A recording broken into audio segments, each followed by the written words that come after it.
วันนี้จะพาทุกคนมาเบิ่งกำแพงบูฮานเก่าของประเทศลาวเนาะกำแพงตัวนี้จะเป็นกำแพงสั้น3เนาะอันนี้จะเป็น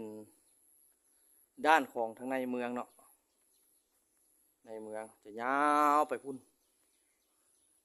เห็นบ่แต่ส่วนที่เพิ่นอ้อมไว้นี่เนาะจะเป็นส่วนที่ยังคงสภาพดีเนาะยังคงสภาพดีส่วนนี้นะอันนี้เป็นด้านในเนาะจะพายางมาเนาะ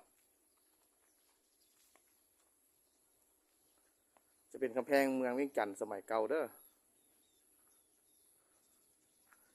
อันนี้จะเป็นด้านทางหน้าที่ปินใส่ประเทศไทยเนาะด้านหน้าปินไปใส่น้ำของเนาะด้านนี้จะปินไปใส่น้ำของเด้อด้านนี้ก้อนหินจะยังสมบูรณ์อยู่เนาะก้อนหิน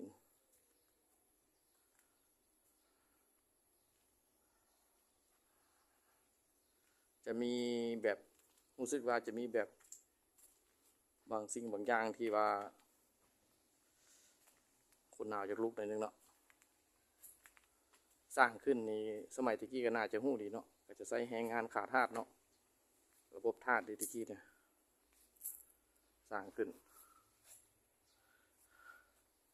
ใส่ทาสใส่นักโทษและสร้างขึ้นนะตะกี้นะจะเป็นกระแพงยาวไปเลยเนาะ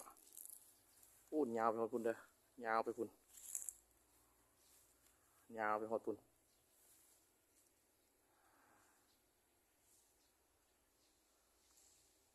เอา